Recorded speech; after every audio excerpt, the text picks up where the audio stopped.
بسم الله الرحمن الرحيم الحمد لله رب العالمين والعاقبة للمتقين والجنة للموحدين ولا عدوان إلا على الظالمين وأشهد أن لا إله إلا الله وحده لا شريك له ولي الصالحين وأشهد أن نبينا محمدا عبده ورسوله فصلوات الله وسلامه عليه وعلى آله وأصحابه أجمعين أما بعد السلام عليكم ورحمة الله وبركاته. Alhamdulillah, Allahumma anfa'na bima 'allamtana wa 'allimna ma yanfa'una warzuqna 'ilman tanfa'una bih. Ameen ya Rabbal Alameen. Next stars today on the book Nawaqid al-Islam by Shaykh Muhammad ibn Abdul Wahhab rahimahullah ta'ala. And we are today on An-Naqid al-Sabi', the seventh nullifier, inshaAllah ta'ala. Right?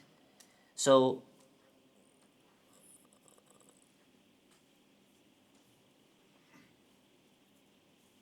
طيب. So, we've spoken very briefly, quickly, what was the first six? The first one was shirku fi ibadatillah, shirk in the worship of Allah. Number two was wasa'it, taking intermediaries. Whoever puts between himself and Allah, wasa'it. And what does he do with them? يدعوهم, calls upon them. ويسألهم الشفاعة, asks them for intercession. يتوكل عليهم, puts his trust in them. This person has disbelieved. Number three was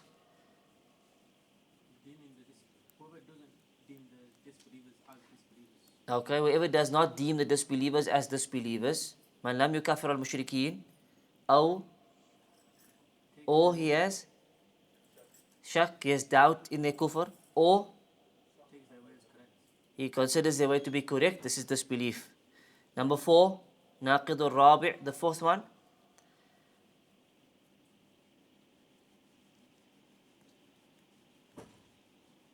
Was about the guidance of, so basically considering the guidance of other than Allah or the Prophet to be better or equal, right, to the guidance of the Prophet ﷺ. This is disbelief. Any other ruling or guidance, whether it's hukum or judgment or guidance as a whole, hadi. There's no guidance equal to the guidance of the Prophet. The moment you say there is disbelief. Or there's something better, or a better system, better judgment, then this is disbelief, right? And then five was hating what the Prophet ﷺ brought. Okay? So whoever hates anything that he brought, anything that he came with, this was an act of kufr. And we said anything about the deen, Qur'an and Sunnah is well known, this is disbelief. And then the last one we did last week was about mockery, istihza. Right? Man istahza'a bi shay'in min dinillah. Whoever mocks anything from the deen of Allah, أو ثوابه أو عقابه, or its rewards or its punishments, disbelieves. Right? So we explained all of this last week, alhamdulillah, the issue of istihza. Khayran. Tonight we have As-Sabi', the author rahimahullah ta'ala, he says As-Sabi', the number 7, is As-Sihru, magic. As-Sihru wa minhu as-sarfu wal-'atfu. From sihr is what? Two things. Number one is called sarf, and then number two is called atf. The author mentions both, as-sarfu wal-atfu. Right? We'll speak about that two concepts at the end of the dars. What is sarf, what is atf? So basically sarf means to cause aversion, splits, break people apart. Atf means what? The opposite, to cause attraction, to bring people together. So he's saying sihr is kufr. And from sihr is what? Sarf, which is to split people. And from it is also atf, which is to bring people together. فَمَنْ فَعَلَهُ أَوْ رَضِيَ بِهِ كَفَرَهُ. Whoever practices magic, أَوْ رَضِيَ بِهِ, or is pleased with it, meaning he's not the sahir himself, he's not the magician himself, but what is he? He's happy, he's pleased with it, he agrees with it. this person also disbelieves. Okay? So two things here is the Sahir itself. Practicing Sihr is, number one is kufr. And then number two is being pleased with kufr. Is being pleased with Sihr. Right? Or having no issue with it. Agreeing with it. This is also an act of disbelief. The author, he said, وَالدَّلِيلُ قَوْلُهُ تَعَالَى. Then he said the evidence is the statement of Allah the Most High. وَمَا يُعَلِّمَانِ مِنْ أَحَدٍ حَتَّى يَقُولَا إِنَّمَا نَحْنُ فِتْنَةٌ فَلَا تَكْفُرْ. Surah Al-Baqarah, verse 102, Allah said, but they, the two angels, referring to Harut and Marut, right, did not teach anyone until they had said, we are only a trial, نَحْنُ fitna, so do not disbelieve.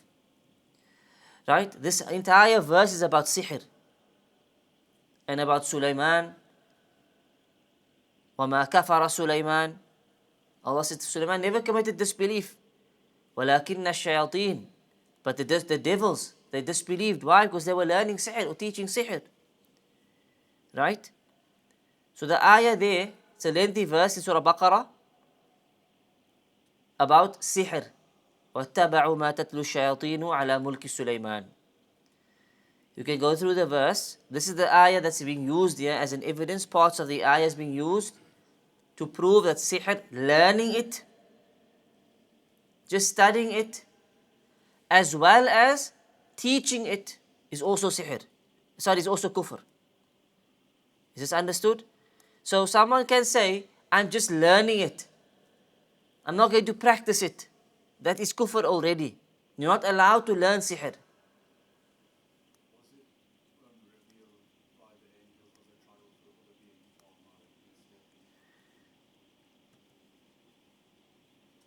Allahu Alam.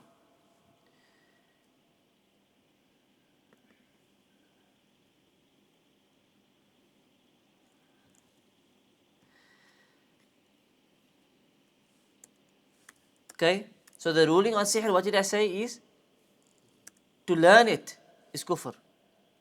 وَمَا يُعَلِّمَانِ مِنْ أَحَدٍ حَتَّى يَقُولَا إِنَّمَا نَحْنُ فِتْنَةٌ فَلَا تَكْفُرْ. So to teach it and to study it is disbelief. Right? Let's just open up the verse.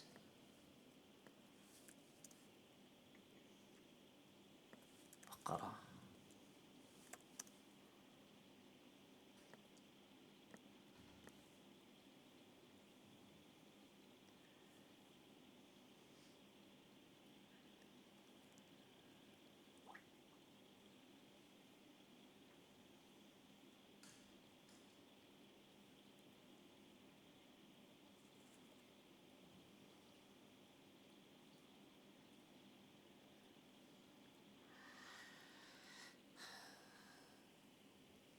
So what was your question there, Akhi?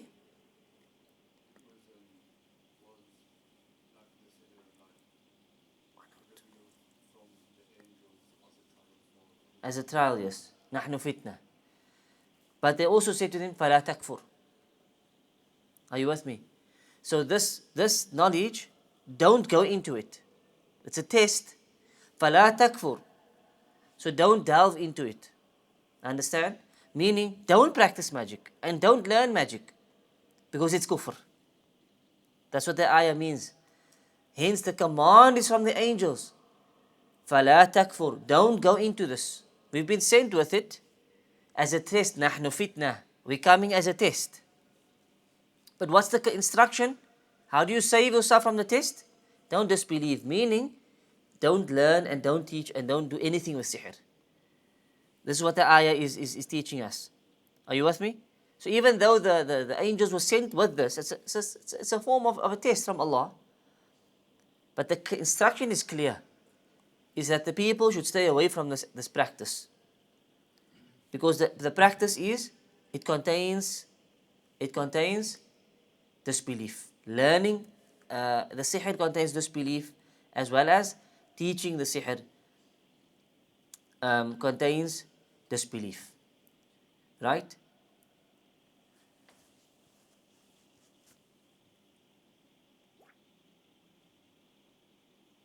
Khair. So obviously under the issue of sihr now, we got a couple of issues to discuss. Right, so I've got 6 main points to get through, inshallah. The first main point is just to look at sihr from a definition point of view. Okay, so number one, the word sihr in the Arabic language, the scholars of the lugha, the language, they said that sihr means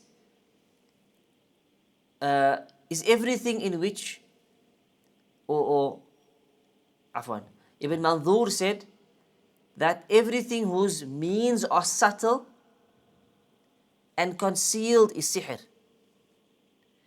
Everything whose means are subtle and concealed is sihr. Right? So you can understand from this definition that sihr is to do with what? Things that are unknown, hidden, is concealed. Because generally when sihr is practiced, it's not out in the open. And even the magic itself will be hidden away. The magic itself will be hidden away. As for the technical term, in terms of the Sharia, when we say sihr, what do we mean? Then the ulama said magic has 2 primary forms. So when they define it, they define it into 2 forms. Number 1 is uqdun wa ruqa. It's incantations, spells and talismans. Qira'at wa ruqa wa talasim. So it's incantations, spells and talismans, like amulets. Right? So uqd, what does uqd mean? What's uqd? That's aqd. What's uqd? Uqad. Uqad. Knots. Comes in surah, وَمِنْ شَرِّ النَّفَّثَاتِ فِي الْعُقَدِ. That the naffathat, Allah speaks about them in the Qur'an. The female, the witches basically, female magicians, they would do what? Blow into knots, uqad. They read their spells and blow it into knots. So they take string and tie knots and blow onto the knots, and that's how they lock the magic in. Right? And obviously try to use DNA and from the person that they are afflicting and so forth. So this is the first type. It's incantations, spells and talismans. This includes your knots. This category includes tying knots, reciting incantations like ruqya. Like we do ruqya, but they do their own kufri ruqya. Ruqya where they're reading in the name of the devil, or they're reading certain spells and so forth. Or it could be, as I said, talismans, performing, ta'weezes, or it could be on a piece of paper. You'll see they have grids and numbers and formulas and symbols. Not the eye necessarily, but the eye is more superstitious belief. But the sihr, we're talking sihr here. They create talismans, they're creating stuff. It could be written out, like this. And this form is done when the magician seeks the help of the devils. This type of sihr is when the magician seeks the help of the devils in harming the victim. So it's not just something that's done, someone reading something, and there's always assistance with the devil, a contract with the devil involved in this type of sihr. Okay? So the magician seeks the assistance of the devils to harm the victim. And this is the type of sihr Allah is talking about in Surah Al-Falaq. وَمِنْ شَرِّ النَّفَّثَاتِ فِي الْعُقَدِ. Those who blow into knots. طيب. Then number 2, the second type of sihr, the second form of sihr, it's concerning medicines and substances. Adawat. Or adwiya, medicines and substances. This is when people put some type of formula together, a potion or something, that affects the victim's body. Physically, they can be affected. It can affect their mind, their emotions, or their will. Their irada, their desire to do things. Person could be mashoor and he's just lost his desire to do anything. Just can't do anything. Not bothered to do anything. It's one of the effects of magic. It takes their will away, their desire away to do anything. So the mind, the body, emotion, and even your desire, your will can be affected. Right? So you get the two ways that basically sihr is done. Okay? Is the one that has, number one is with this clear recitation, incantation, or it's written out into talisman. Number two is substances. Sometimes you get people consume sihr. Sometimes they consume the sihr. It's been put into food, or it's in the meat, or something to drink. This is what we are referring to here. This can affect a person. So you'll notice, if you've done ruqya or seen ruqya, what happens to a person when they're mashoor and they get cured? What happens to them? They throw up. They throw up, and you might see black in the vomit, and it happens often. They start throwing up because the sihr is coming out. And this is also why Raqis use stuff like senna leaves and which are like laxatives to cleanse the system. Because if there is any sihr in the system, the hope is that it will cleanse the system. Okay? طيب.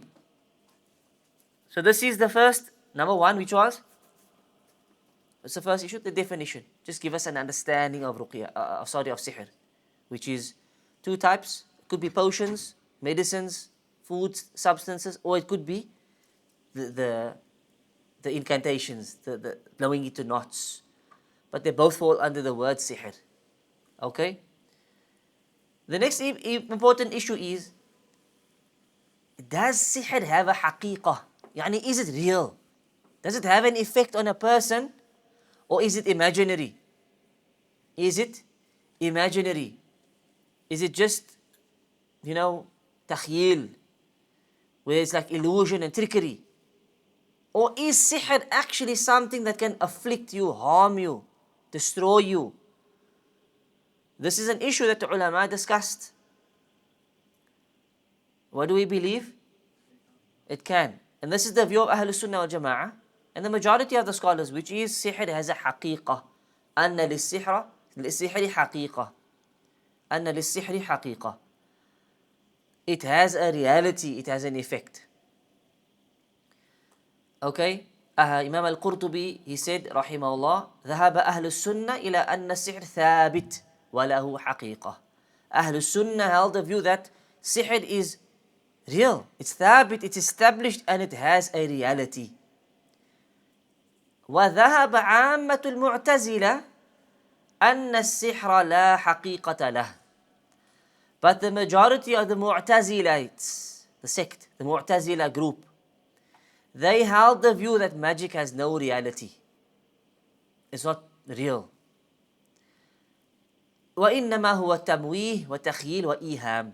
It's merely deception, illusion, and trickery. That's the Mu'tazila view. Right? But the vast Ahlul Sunnah said no. It's real. And Ibn Hazm al-Zahiri agreed with the Mu'tazila, the Zahiriyah, from the Zahiriyah group, the literalists. Right? They said it's not real. What is the sheikh's name in I think he's in America, he's an Indian sheikh. It's like a famous hadith called, is it Akram something? Nadwi or something. Anyways, I see recently he said the same thing. Sihr is not real. Sihr is trickery. It's just, obviously Ahlul Sunnah are saying like, why don't you go and look at the case of a person who's mashoor, and you tell me that's trickery? You see what that person's experiencing of hardship, of struggle. Because sihr can be severe. And you have your view and say, It's not real, it's trickery. No. Can it be disbelief? It's not disbelief, no, because the ulama never said the person disbelieves by that statement. It's their ijtihad. They're saying sihr is something, but it's not something that can afflict others, harm others. So it's something people do, the magicians do it, but it's more deception, trickery. You will see the evidence now. I'll mention the evidence what they use. Even the Prophet Naam. I'm going to speak about that now. So firstly, let's look at Ahlus Sunnah's dalil. Why do Ahlus Sunnah say sihr is real? Allah said, وَمِن شَرِّ النَّفَّثَاتِ فِي الْعُقَدِ, that you must seek refuge from the evil of those who blow into knots. Ibn Qudama al-Maqdisi, he said, had magic not possessed a real effect, Allah would not have commanded us to seek refuge from it. If it wasn't effective, why would Allah put it there? You must read it every day. وَمِن شَرِّ النَّفَّثَاتِ فِي الْعُقَدِ وَمِن شَرِّ النَّفَّثَاتِ فِي الْعُقَدِ. If it's not real, if it's just trickery, this wouldn't make sense. Right? So that's first dalil. It's apparent from this ayah and the rest of the evidence is that sihr has a haqiqah. It has a reality and an effect. Number two, in Surah Baqarah, the ayah mentioned earlier, Allah said in that verse, Surah Baqarah verse 102, فَيَتَعَلَّمُونَ, after the angels warned them, and the angels said, we came as a test, فَلَا تَكْفُرْ, don't commit kufr, yani do not learn magic, do not practice magic, it's kufr. But what did the people do? They learned it in any case. And so Allah said, فَيَتَعَلَّمُونَ, they learned, مِنْهُمَا, from those two angels, مَا يُفَرِّقُونَ بِهِ بَيْنَ الْمَرْءِ وَزَوْجِهِ, that which causes separation between a man and his wife. There's a type of sihr, which is, what do we call this? Sarf, right? Which the author mentioned in the text, as-sarf. Allah tells us this in the Qur'an, that there's a type of sihr that can cause separation between a man and his wife. A couple, a married couple. And you find this happening in the world today. You see ruqya cases. I've personally been to one case where there's a marriage, there's no issues in the marriage. There's no known, problems in the marriage. There's no disputes in the marriage. They don't have a problem with each other. They're both practicing. They're both just good people to each other. But there's aversion. They don't want to be together. They don't want to touch each other. Ask them on their own, your wife? No issues. She's a good person. But when they come together, there's, feelings all of a sudden. There's awkwardness. And other things happen as well. Other things happening in the home as well. Maybe some bad dreams and nightmares and this and that. But the point is, every time they come together, there's issues. Right? I know of a case where people got married, went away on a honeymoon, as they say. The sister got ill. Ill where she couldn't walk. She came home on a wheelchair. No one knows what's wrong with her. Her father's doctor, specialist checked her. No one knows what's wrong with her. No one knows what's wrong with her. Everything else, scans, tests, is clear. She's in a wheelchair. Right? Just after getting married. And the ruqya is done on her, and you can see there's effects, there's responses, she's mashoor, she's afflicted. But when you look into these people's cases, you find there was an ex.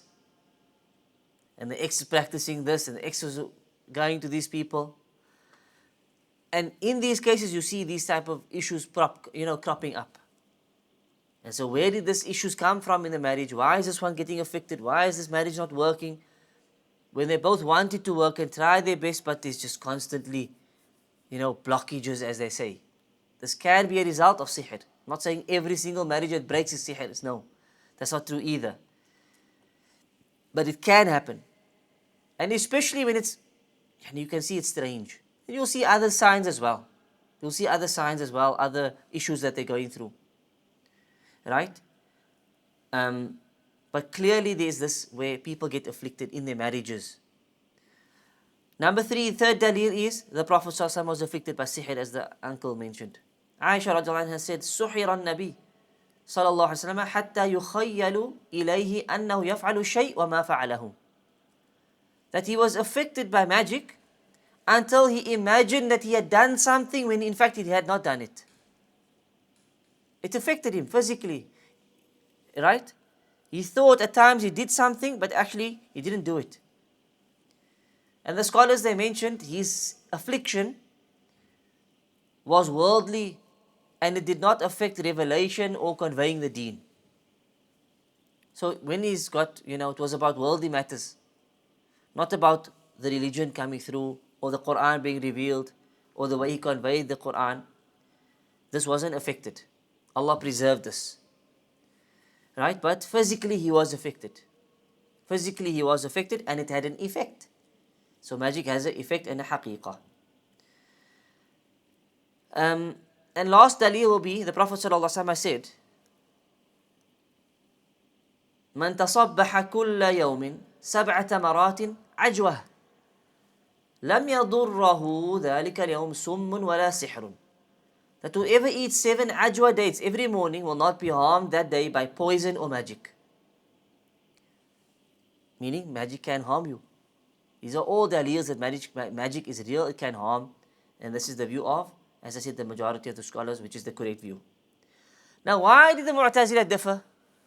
What caused them an issue? Who can think? When the Qur'an is sihr mentioned, and there's no real effect to it. Right? If we look at the story of Musa and the Fir'aun's magicians, we all know the story. Musa came out, Fir'aun brought his magicians, and they had a battle. Right? And what did Musa say to them? قَالَ بَلْ أَلْقُوا. You cast your sticks or your magic first. Right? And so when they did, what happened? What does Allah say? فَلَمَّا أَلْقَوْا. When they cast down their ropes, سَحَرُوا أَعْيُنَ النَّاسِ. What happened? They bewitched the eyes of the people. They bewitched the eyes of the people. So what is meant by this type of sihr? It was trickery, it is deception that they were doing. They weren't doing like other type of sihr. What's apparent here is what they were doing was أعين الناس. The people's eyes were tricked, deceived. Right? In another verse, Surah Taha, their ropes, فَإِذَا حِبَالُهُمْ وَعِصِيُّهُمْ, and staffs, their ropes and staffs appeared to them, or to him, يُخَيَّلُ إِلَيْهِ. Right? Meaning it was deception. It tricked through their magic as though they were moving. Like this, the sticks that they threw were moving. But this was all takhyil. It was all trickery. Okay? It was the trickery that they did. So the Mu'tazila are saying what? See, Allah's calling it sihr. And this was pure trickery. So that's what magic is. Magic is trickery, is deception. Right? Ahlul Sunnah wal Jama'ah, how do we respond to this type of dalil? We've given our proofs that prove magic is real. Now we got this guy saying, oh, see, magic here, Quran says, is trickery. How do we combine the evidences? Can we combine the evidences?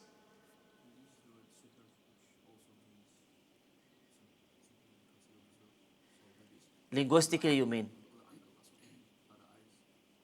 So you meaning linguistically it means to conceal and hide, and so from that point of view it's sihr, linguistically.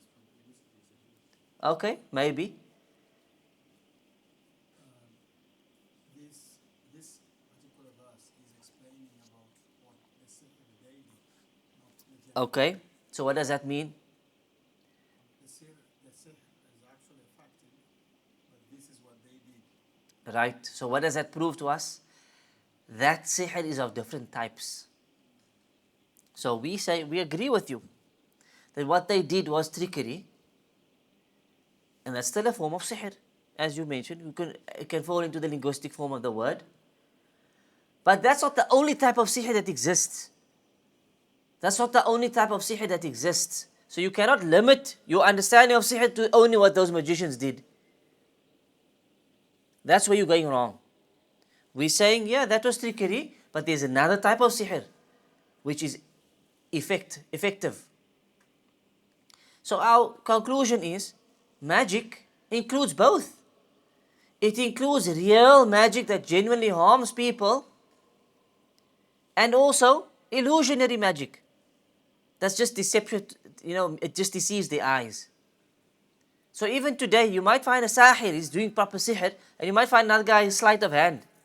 He's a trickster, he pulls a few, hid it in his sleeve, sleight of hand, they call it. He just tricks you with his eyes, this finger here, did this, the coin came out, all these tricks that people learn. That is not the sihr that we are talking about in this as kufr. Understand? When we say disbelief, we're not referring to sleight of hand or those type of tricks that people, pull. That's not disbelief. And secondly, is it permissible? Would you say it's permissible? Because of the deception, it's best to stay away from it. Because it's deceiving. Obviously, you get very basic, simple things, you talk to maybe to a kid. That's one thing. But doing proper tricks that, deceives people, makes them think that you are doing something like actual magic, that's how I would say it's not permissible. This I would say is not permissible, right? But tricks for kiddies and those little, inshallah, that's innocent. There's nothing in it that's harmful. Wallahu a'lam. But the big tricks that people are pulling out, that makes it seem like they have some powers, and this should be avoided. And the scholar says it's not permissible. What about card tricks like people do? Is that What card tricks? like card tricks like they like? Is it part of sin or something? It depends what they're doing. If it's just trickery, like I said, just playing around with cards, and they got a way and a way to move it around and find your card, and that's not disbelief. Obviously not. That's not the dirty sihr that we're referring to. Okay, so the actual sihr we're referring to as disbelief is like I mentioned earlier, where you're reciting things. It's incantation. It's talasims, these talismans. It's uqad, knots. It's the potions, the sihr that's put onto food to make people sick and harm them. That's the sihr that we are referring to. Okay? Card tricks, this, that, sleight of hand, this is not the issue that's kufr. Because there's no disbelief that the person is actually doing. There's no act of kufr that the person is falling into, right? I've had a story about Imam Bukhari, rahimahullah, where he went to seek for hadith, and then he saw a man is telling his child, I will give you this, like dates, it was like this. And then when the child came, he didn't give that dates. Then he stopped taking hadith from him. He said, I cannot trust if he deceive a child. Now, with that type of, which is not kufr, yeah, deceiving a child, putting this pencil here and then making it that way and then make it like coming outside in this side. Would that person be trusted for example, like being a witness? Firstly, is it because he lied? Okay. He said, I'll give you the dates and didn't give it. So there's lying in it, and there's a difference between a trick that someone pulled, So the issue of taking hadith is from a kadhab. You understand? So the ulama in general don't take knowledge from a kadhab, a person who's not trusted. Are you with me? So it depends. As a witness, you see now this issue about who is a valid witness and who's not is a tricky one. Because to be a witness, what's the conditions? You're supposed to be just and thiqah, right? You must be adil, must have adil, adala, and trustworthy. Now, trustworthiness means you're not a kadhab and so forth, fine. But adala means you're not a fasiq. You're not a known sinner, open sinner. Now, if we get strict on that, like Shaykh Ibn Taymiyyah talks about this, and he says, ghiba is a major sin. He says, show me people who don't do ghiba, who actually never do ghiba. So he says, if we look at just ghiba, that means no one is fit to be a witness anymore. Do you understand? No one's fit to be a witness anymore because he does ghiba, everyone's committing so much sins. So the conditions of a proper witness should be someone that I would say is not a known major sinner. That's the way it's applied these days. He's not a known major sinner that we can't trust him at all. But look into a nikah, they bring you any guy as a witness. No one checks, is this guy practicing, is he praying, can I use you as a witness? You understand? The Salaf was so strict. Imam Ahmad, what's the famous quote of Imam Ahmad? Not miss witr. Whoever doesn't pray witr, you don't use him as a witness.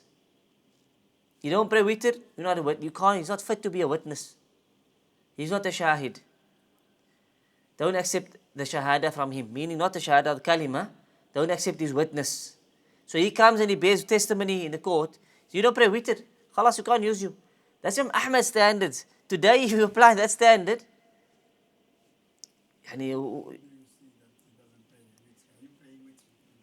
guy probably doesn't pray Salah Aslan. Maybe he doesn't pray Isha. Right? So just generally, it's difficult. There's conditions mentioned, but how often do the people actually apply that? Maybe in courts. Maybe in a court. They'll actually scrutinize the witness. Like if he's bearing testimony to a crime or something major, serious, then perhaps the judge will scrutinize the witness. But in reality, like I said, these witnesses these days, especially in nikah and these things, contracts, that guy's my witness. Who's the guy? The guy's maybe, he's a problem, witness not accepted. You understand? Allahu Alam, it's I would say in the courts, probably a bit more strict. But day to day, but as for Bukhari, obviously taking hadith, he feels the person not trustworthy, so kadhab, I'm not going to take from him. Right? But in general, the Salaf would not take knowledge from a kadhab. They would not take knowledge from a liar. Imam Malik said the same thing, and others as well, that they don't take knowledge from someone who's a liar. Wallahu a'lam. So, magic as a haqiqah, right? That's what we've discussed now. Can it transform reality? Meaning, can a magician change one object into another? He says, I'll turn this water into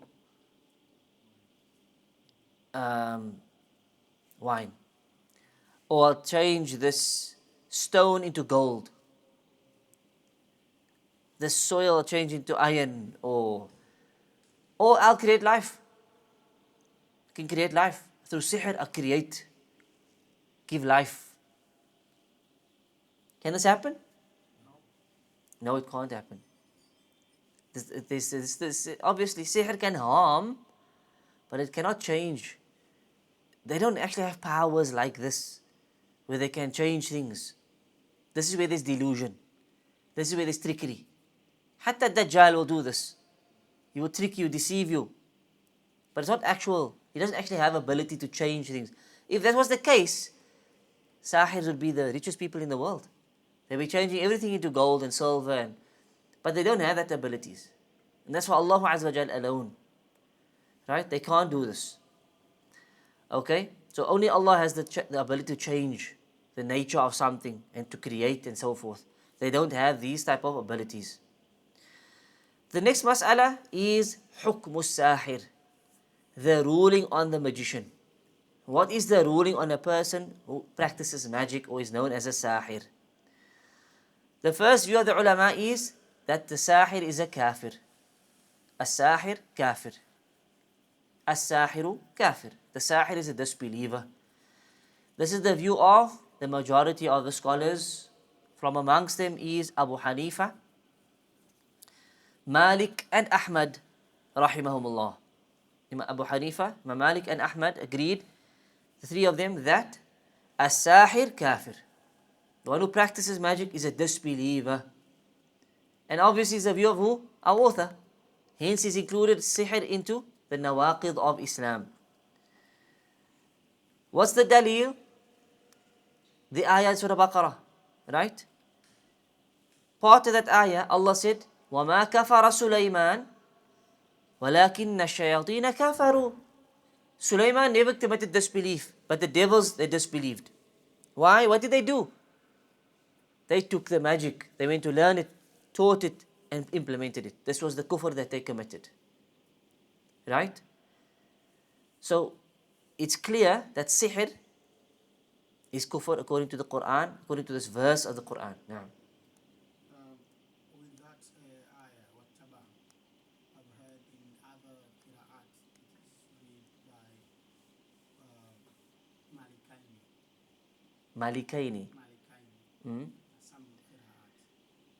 Now, Malakaini is angels. What about Malikaini? And if it is different, then Oh, Malikaini. Malikaini.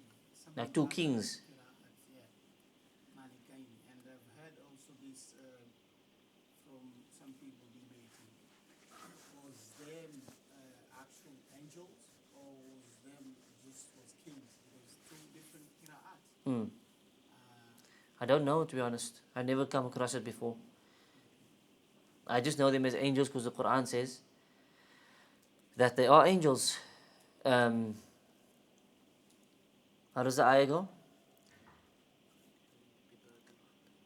Yeah, ملكين من وما كفر سليمان ولكن الشياطين كفروا يعلمون الناس السحر ملكين ببابل هاروت وماروت وما أنزل على الملكين, it was sent down to the two angels in Babylon, ببابل هاروت and Marut. So there the ayah clearly says Malakaini. I haven't come across the tafsir of Malikaini. I haven't checked that up myself, so I don't know. على كل حال, we can check it later, but the ayah is still clear on the kufr, that it is kufr to study, teach and practice magic. Okay? If you remind me later, I'll check it up inshallah if I can find it, the tafsir on it. So this is the first dalil. The second reasoning the scholars use is that generally speaking, what happens with magic? It's always with the assistance of the jinn, the devil. And the devil, as I always say, the devil does not work for free. He wants something in return. And so when he does you a favor, he wants you to do him a favor. What can you do for him? Usually, dhabh. He wants you to sacrifice an animal in his name. Or even sacrificing to a grave. Or he'll tell you to insult Allah, curse Allah, or curse the messenger. Or you have to desecrate the Qur'an. Right? Or other acts of kufr, major acts of disbelief, clear-cut kufr. The aim of the devil is to corrupt your deen. He wants to make you part of his army, part of the disbelievers. So you go to him, the magician goes to him, and we can do this for you, no problem, but this is what you need to do for us. And that usually includes acts of clear-cut kufr. The Quran thing you've seen, I don't know if you guys have seen pictures these days going around. When they find sihr, they find in the Quran is desecrated. The words of filth written, filth put into it. You know, this is what they are forced to do. What the people are forced to do. Or the Sahir was made them do. That's what the jinn wants, that's what the devil wants. Maybe the better word is to use shaitan. The shaitan wants this because he's enemy of Allah. So hence the ulama said it's kufr because it also includes kufr. It necessitates kufr. The sihr will usually be connected to other acts of disbelief. Right? The magician will be made to do acts of disbelief. Then they'll get the help of the shaitan. Then he can do certain things or get certain knowledge and so forth. Imam Shafi'i rahimahullah ta'ala had a slightly different view. He said that the magician should be asked, describe your magic, should be questioned. And he said, if the magic contains disbelief, then he's a kafir. If he had to do those things, then it's disbelief. But if the magic does not contain disbelief, then he's not declared a disbeliever based on the magic itself. Are you with me? So the others are saying the sihr is kufr, plus it entails other acts of kufr. Ash-Shafi'i rahimahullah says, the sihr itself is not kufr. It depends if he was made to do those acts of kufr alongside with it, then he's a disbeliever. Otherwise, he's not a disbeliever. The dalil he uses is a narration of Aisha radiallahu anha. Aisha radiallahu anha had a slave girl who did sihr to her. She had a slave girl who did sihr to her. And Aisha did not have her executed.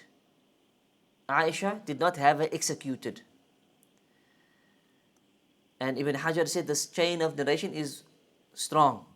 It's sahih hadith. So which means that Aisha did not consider all types of sihr to be kufr. Did not consider all types of sihr to be kufr. And then they go back to the basic rule, which is a Muslim remains a Muslim until there's clear evidence to prove otherwise. Right? You're Muslim, you stay Muslim. Not like you have to every day to check, is he still Muslim? No. If you're Muslim until it's proven that you committed disbelief, right? So they stick to that principle and they say, not every type of sihr is kufr, it depends if it entails kufr or not.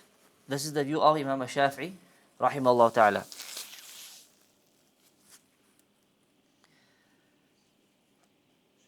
Naam. I've seen a video where someone says that I give my soul to jinn or something, or I let the jinn take over my soul. Is that class as I give my soul to the jinn. so basically I let the jinn take over my soul or something? Are they joking? What does that mean? I don't know, but Give my soul to the jinn means devil worshipper. Go, whatever the devil wants me to do, I'll do it. he allows the devil to work with him or something. Allah alam what the person means by saying those statements. If he means he's a devil worshipper or he obeys the devil and does whatever the devil, obviously this is going to be kufr. Right?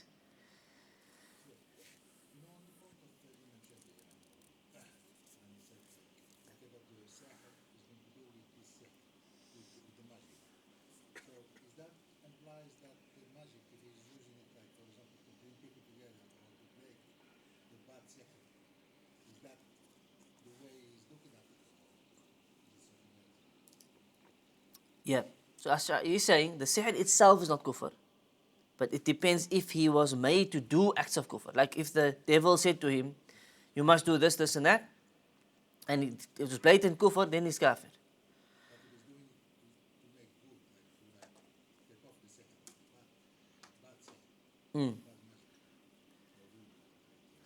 It depends what he was made to do to achieve the sihr.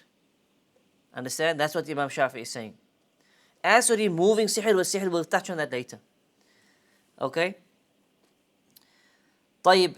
So two categories of magic we're coming to now. The next issue, which is there are two categories of magic as based on what I described before.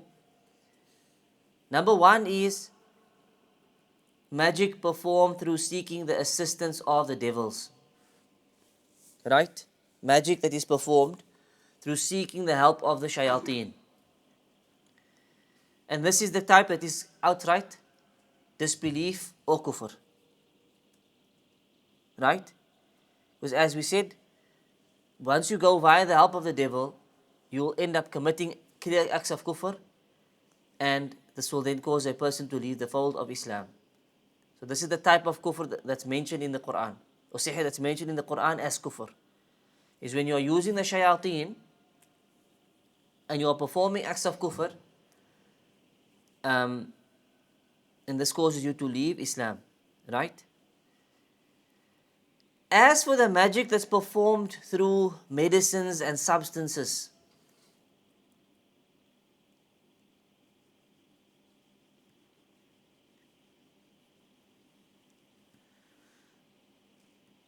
then what do we say about this?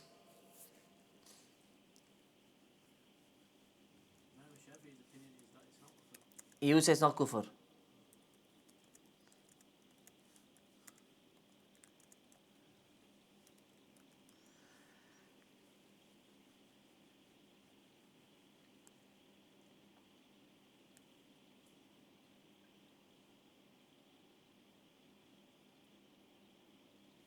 Okay? The magic that's performed through medicines and substances, yani the person is not using shaitan. It could involve smoke, could involve drugs, it could involve potions, substances. In fact, the Hanbali school of thought even agree with Imam Shafi'i on this issue, that it is not kufr and the person is not to be executed either. So the first category is where they differ, right? Imam Shafi'i is saying it depends, if you did kufr then you kafir. They're saying whether you did it or not, sihr is sihr, right? You went via the shaitan, recitation and these things, sihr. As for substances people do, again, how it is done, the realities of it, I don't know. But sometimes they burn things, can even be used to drugs.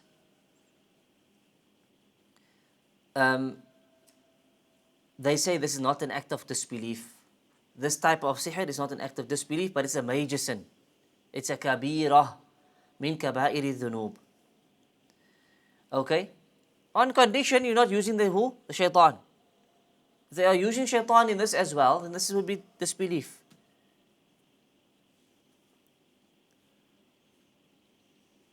Are we together? So how do you do magic without getting into the jinn world? How do you do it? I don't know. That's what it means, like confusing. How do you You can physically poison someone, it's like spiritual. Yeah, that's what I mean. Like, He says like that.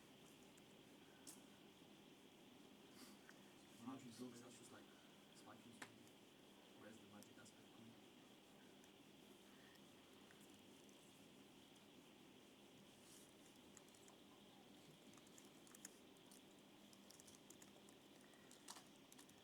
Like how is a person doing sihr just for medicine? That's just causing harm for giving, let's say, wrong drugs. That's not sihr. Unless someone can actually use jinn and not do shirk. Or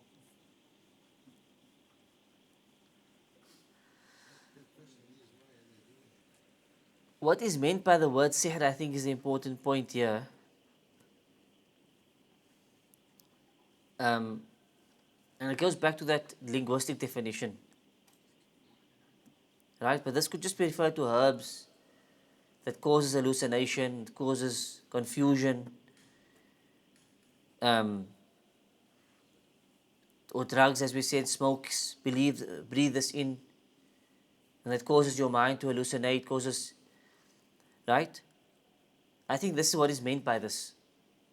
But it's not like black magic, where you are, causing the person, doing something, using shaitan, and causing certain, that type of harms. And I would say this type of harm would be less than the first type. The actual sihr that we're referring to, like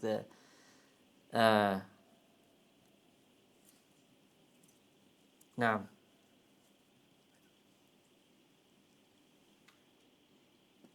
The purpose of the sihr isn't it to like do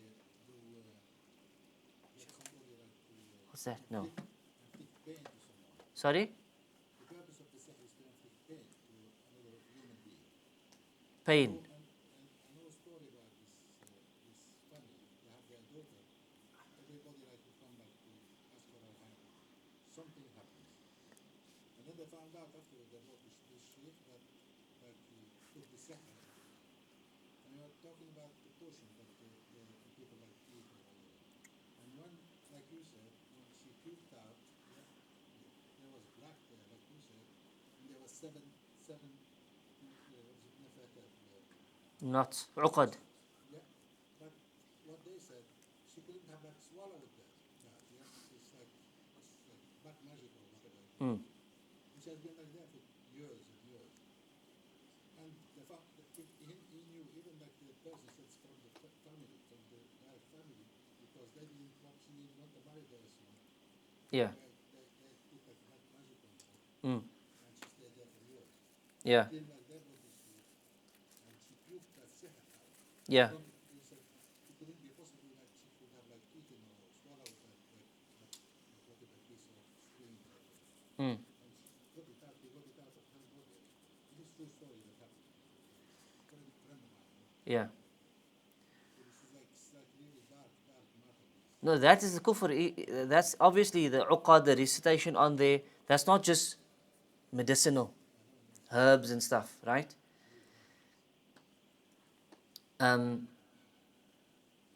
So even just like in Islam where it says if a person practices magic by only using medicine and the like, and there's no involvement of jinn in it, this does not take him out of all of Islam.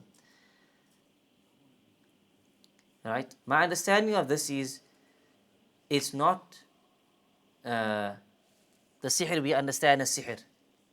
This is more medicinal. They give you something and it causes an effect. And from that, the word sihr also is derived, hidden effects. What's the cause? We don't know. There's a hidden cause. You understand? But this is not the type of sihr that is being referred to here in the Qur'an. Are you with me? So this type of sihr is more like mixtures, potions, drugs, and smokes, breathe this in, do this. But it has an effect on the person that's unknown. Or the person won't know where the effects or how the effects have come about. Right? This type of sihr, they refer to as sihr, but this is not the kufri type of sihr. This is because there's no jinn work in it, there's no working with the shaitan in it, there's no desecration, there's no acts of kufr associated with it, and so forth. Understand? That's my understanding of the issue, based upon a little what I've read on that section of sihr. Now, But is it agreed upon, Sheikh, that it's not kufr? This type of potions and... agreed upon? I think so. This is, for example, this is from the Hanbali text. فَأَمَّا الَّذِي يَسْحَرُ بِأَدْوِيَ وَتَدْخِينٍ وَسَقِي شَيْءٍ لَا يَضُرُّ فَإِنَّهُ لَا يَكْفُرُ وَلَا يُقْتَلُ. Hanabila say this, as one who performs magic using medicines, smoke, or by giving someone a substance that does not cause serious harm, does not disbelieve and is not executed. Right? So, this is, I don't think it's because they're not doing anything dirty. You understand? There could be harm, there could be some issues with it, yes. So it's a kabira, but this is not the sihr that we are referring to in this nullifier. And the ayat are mentioning as disbelief. Okay, it's a type of, it's referred to as sihr by the scholars because of the effects it has. It comes with a hidden effect. Right? But this is where they just use herbs and stuff, and could be drugs, could be smoke, could be other things a person made to inhale or consume, then causes certain effects to their body and changes and to their mind and their will, and right? So it's not permissible because you are harming them, but it's not done through acts of disbelief. This is understood. Okay? Wallahu a'lam. Khair. So it is definitely kufr when there is talismans or recitation of sihr, or especially when you're using the shaitan. And the shaitan causes you to do acts that's agreed upon. If he causes you to do acts of kufr, that's agreed upon. Ash-Shafi'i is the one who differed slightly and said only if he does that. Others said no, sihr is sihr. Yani meaning the sihr of incantation, the sihr of spells, the sihr of uqad, the sihr of writing out these talismans and words of sihr and so forth. This they say is sihr. That's kufr automatically. Whether you had to do acts of kufr or not, they don't. They say the act itself is sihr, is kufr. Okay. Now when we look at the next issue, which is what is the punishment of the magician? What is the punishment for the magician? The first view is yuqtal, he must be killed, and his head should be chopped off. Right?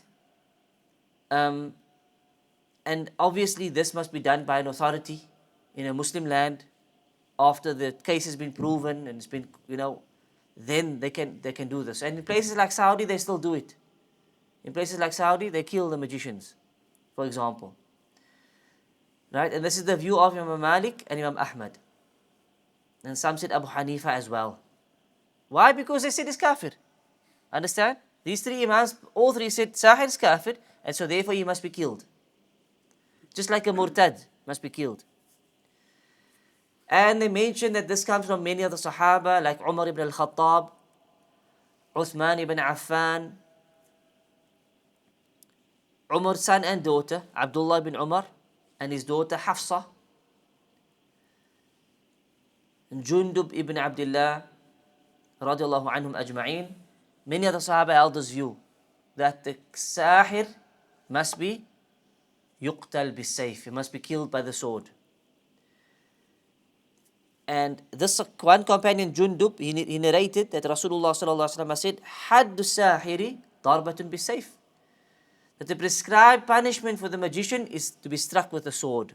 Although this hadith is da'if. Right? It's weak.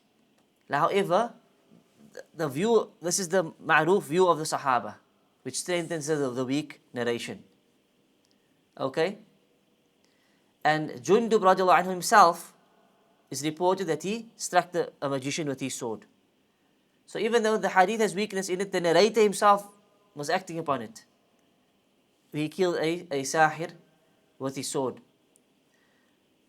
Umar radiallahu anhu,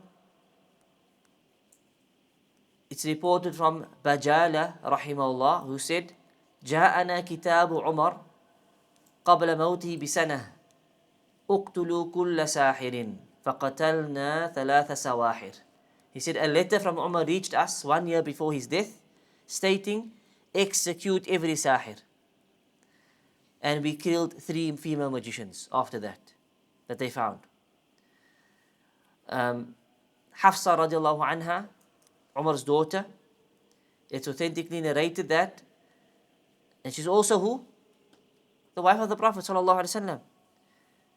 She had a slave girl who also bewitched her, just like Aisha. And what did she do? Ordered that this girl be killed. She commanded that this girl be killed. Right? So the ruling of the sahir is what? Yuqtal. That they must be killed by the sword. They must be killed by the sword. The second opinion would be the view of Imam Shafi'i. What will he say? The same what he said about the ruling. That the magician will be executed if, what? If his magic constitutes disbelief. If his magic constitutes disbelief, then the person will be killed. What is dalil? The hadith of Aisha. Aisha did not kill the girl who bewitched her. So what's most likely the case is, this girl didn't do acts of disbelief. Maybe she used some shrubs or something, did something to Aisha radiallahu anha, and Aisha punished her but didn't have her killed. So Imam Shafi'i has combined the evidences on this issue, and that's the conclusion he's come to. Sheikh Muhammad al-Amin al-Shinqiti rahimahullah agrees with this view. Sheikh Muhammad al-Amin al-Shinqiti was the teacher of Sheikh bin Baz and that generation of scholars. The author of the famous tafsir Adwa al-Bayan. he agreed with this view of Ash-Shafi'i rahimahullah. Although he says the other view is qawi jiddan, it's also very strong. He says the other view that the of disbelievers and must be killed is a strong view, but he agrees with this view because he's taken all of the evidences into consideration, just like Imam Ash-Shafi'i rahimahullah. So there is ikhtilaf on the issue, just to be clear. The Sahir, are they kafir or not? There's difference of opinion there. And then when are they killed? That the same difference of opinion exists over there, and Allah knows best. Right? The fifth issue is the ruling on visiting magicians and soothsayers. The ruling on visiting magicians and soothsayers or fortune tellers.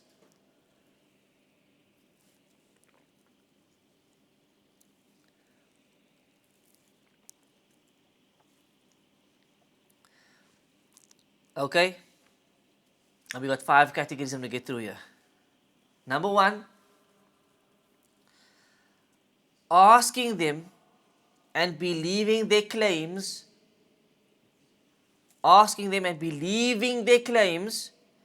concerning the absolute unseen.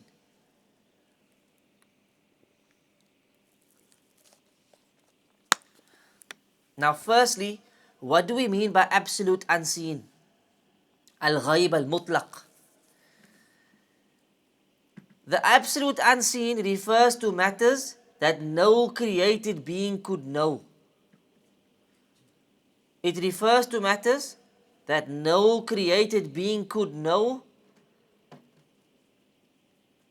independently through ordinary means.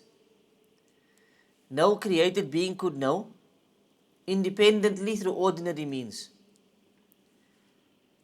or observation or information from another created being. This is what's called al-Ghaib al-Mutlaq. Any information that you couldn't know ordinarily by yourself.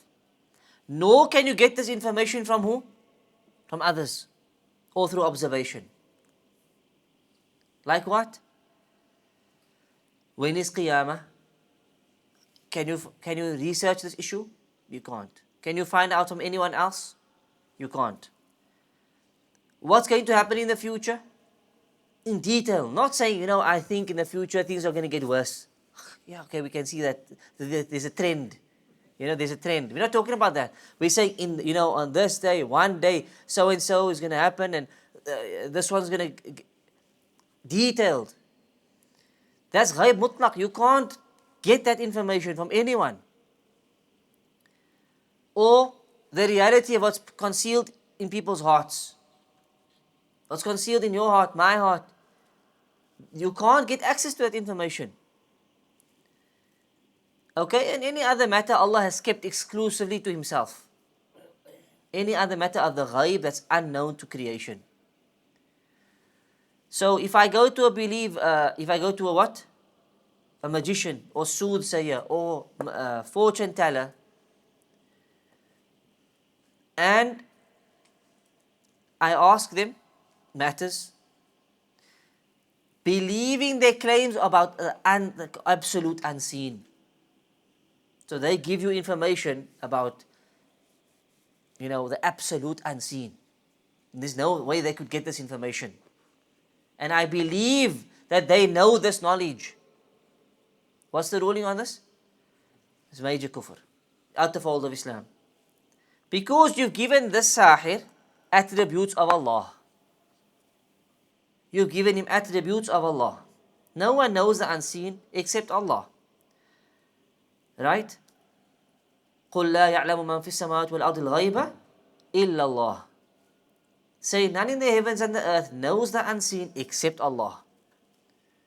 No one knows the unseen except Allah. Qur'an, Surah Naml, verse 65. It's the proof. No one knows the unseen except Allah. Okay? So the moment you believe the Sahir knows it, you trust him, you accepted what he said, you've disbelieved.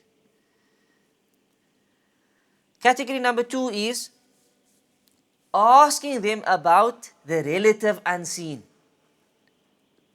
and believing that they know it independently. Asking them about the relative unseen. So it's different to the first unseen now. Other one was mutlaq. This one is a relative unseen and you believe that they know it independently. What's meant by this relative unseen? Al-ghaib al-nasabi. It is something hidden from one person because of his location, time, or limited knowledge. It's something hidden from another person because of his location, because the time he's living, or because of limited knowledge. But it may be known to another created being. It may be known to another created being. So to me it might be unknown, to you it might be known, or to someone else it might be known. For example, the location of a missing person. That guy kidnapped, he hid the person somewhere, we don't know where he is. He knows, we don't know. Right? Or a lost item. Where is the item? No one knows. It's lost. It fell in the drains or something, but it's lost. Or the place where magic was maybe hidden. Sometimes people are mashoor. Where's the magic? It's hidden, buried in the ground, thrown into the ocean. Okay? Even the cause of an illness, the scholars mentioned. It's ghaib nasabi. It's unknown to some and known to others. So they're not from the absolute unseen. That's known only to Allah, for example. Because they could be witnessed or known by another person or being. Are you with me? So if again a person goes to a magician, asks them about this relative unseen, ghaib nasabi, and he believes that this person knows it independently by himself. He's got the knowledge of the lost item. What's the ruling on this? It's kufr akbar. It's major shirk. Major kufr. Why? That's an attribute of Allah as well. Even though it's, say, nasabi. If I believe this sahir knows it, this fortune teller just knows. If I ask him, listen, my child was kidnapped. Where is the child? He says, the child is there. And I say, this guy knows exactly by himself. By himself, he's got this knowledge. This is an act of disbelief. Once again, attributing Allah's attributes to this person. Okay? Are we all together?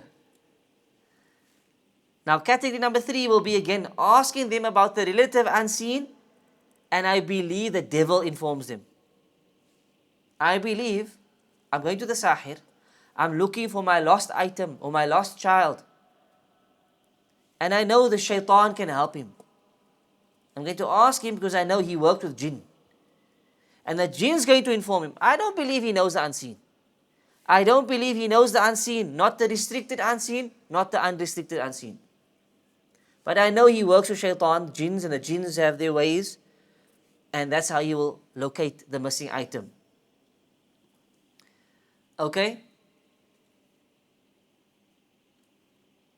What's the ruling on this?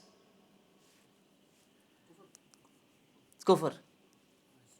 It's not kufr. Sinful. Major sin. Major sin. Kufr. This is the person that will ask a person will ask you to do something. They'll ask you to do something. You mean the magician will say to you, go do something. Okay? So but we can separate between the two then. And so if you do acts of kufr, that's kufr. But what if the magician says, give me £1 million? He says, give me £1 million, I'll use my networks and we'll find your child.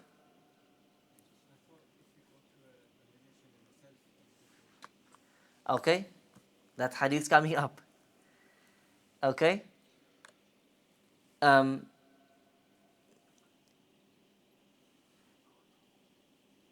So some say this is minor shirk. Minor shirk. This is what? Minor shirk.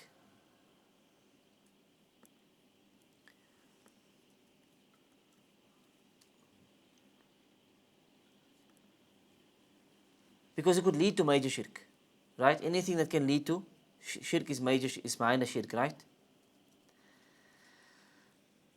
But others say this is still an act of. I'll read the hadith to you. There's a hadith that says, "Man ata arrafan أو كاهنا فصدقه بما يقول فقد كفر بما أنزل على محمد." That whoever goes to a fortune teller or soothsayer and he believes in what he says, he believes him, then this person has disbelieved in what was sent to Muhammad sallallahu alaihi wasallam. Understand? So some scholars said this applies to the first two categories. But if you don't believe him, you believe he's getting it through another created being, then you're not attributing anything divine to him. Therefore, it is an act of minor shirk that can lead you to major shirk. Do we understand this point? This hadith doesn't talk about you going there and ask for what will happen. To ask, where is my lost pencil? Not what will happen to me in 2 years. And then believing in them of what they say, oh, you will be a rich man. Oh, you will be poor, you will get an accident. But I'm going there, no, not me. They go there, yeah, and then they ask about a lost A lost item. But the thing is, it's the same thing. Because it's both ghaibi. If I ask about the future, that's ghaib. If I ask about the lost item, it's also ghaib. You understand? So if I believe he knows the item, he knows where it is by himself, then this is saddaqahu bima yaqul. Then you believe in what he says. You believe this guy's a fortune teller. You believe he's got these powers, then this is kufr. But if the issue now is, if I believe he knows where it is because of the jinn will help him. I'm not attributing divine powers to him. Understand? I know he's getting it via a jinn, who's another created being who has the ability to work with other jinns and find it. So scholars said this is minor shirk. Some scholars said this is minor shirk. This is not attributing anything divine to the person. And even the hadith says, even if you apply the hadith, it says minor kufr. Not where he's out the fold of Islam. Right? So this is the issue if you believe it comes via a jinn or so forth. And that's the one hadith that proves it's a type of kufr. Just to go to them and ask them is already kufr. But whether it's major kufr or minor depends on the situation as we've described now in the first three categories. The other ruling that applies to the person who goes to a kahin or a soothsayer or a magician is what? The Prophet ﷺ said, yes, من أتى عرافا فسأله من أتى عرافا فسأله عن شيء لم تقبل صلاة 40 ليلة. Whoever goes to a fortune teller and asks him about something will not have his salah accepted for 40 nights. So your salah will not be accepted for 40 nights. You go to a fortune teller, ask him something, there's no salah that will be accepted for 40 days and 40 nights. Right? And this doesn't mean you don't pray. You still have to make the salah. But you get no reward for salah. Right? So you have to pray. If you don't pray, that's another sin. Another major sin. You have to pray, but you get no reward for praying as a punishment for going to a kahin or an arraf. Kahin or arraf means a fortune teller or soothsayer. Okay? What about visiting them without believing them? You go, you sit, fortune teller, just listen. You don't believe them. You don't believe that what they're saying is the truth.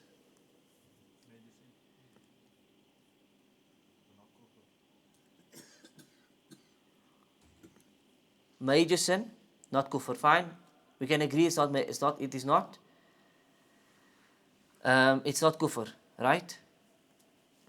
This is not what the hadith is mentioning. You go to them and you don't believe them. That is why you will not be accepted for 40 days. Okay, yes. So you don't believe them, but the issue is your prayer. Your prayer still won't be accepted for 40 days. You should not go to them at all. So no doubt, going to them is haram. Right? Going to them is haram. Whether you believe them, if you believe them, it's kufr. Right? Or if you believe them via shaitan, it's kufr asghar. But going to them, just going to them and I don't believe it, is a major sin.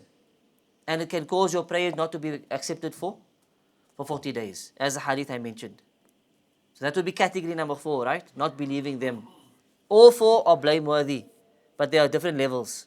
Some are major kufr, some minor kufr, some is just major sin. The 5th category is what?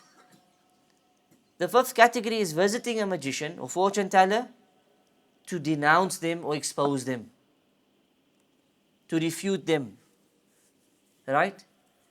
Test their claims, denounce their falsehood, expose their lies and deception or their fraud.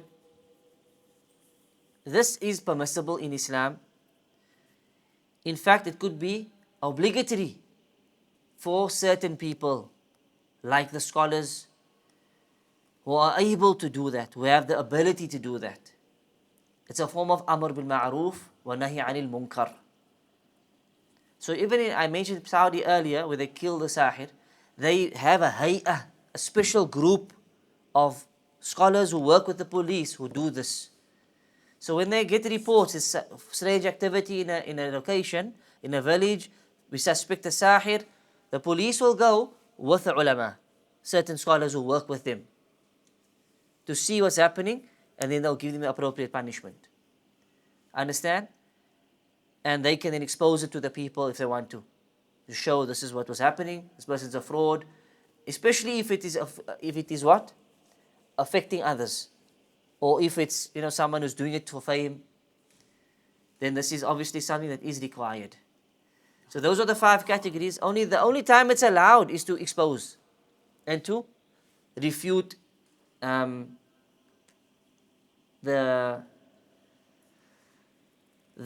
magician. Yeah. Next issue is the repentance of a magician accepted or not? Can his tawbah be accepted?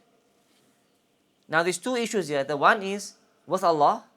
Can Allah forgive him? The second is, what about in this dunya? If a sahir did sihr, then he makes tawbah, he says, I'll give it up.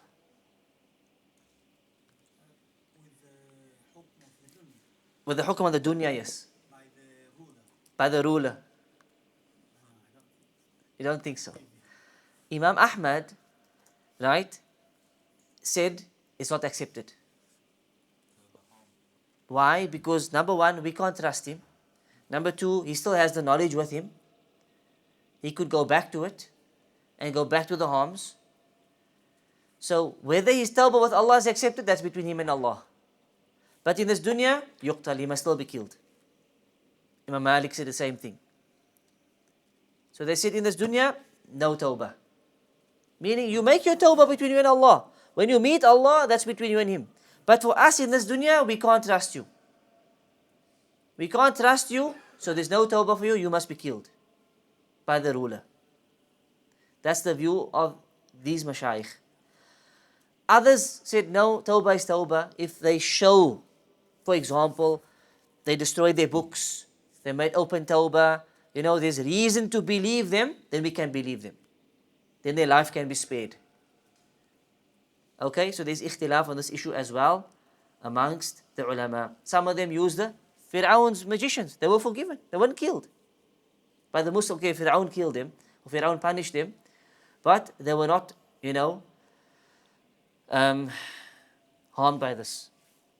Yani the tawbah was apparently accepted.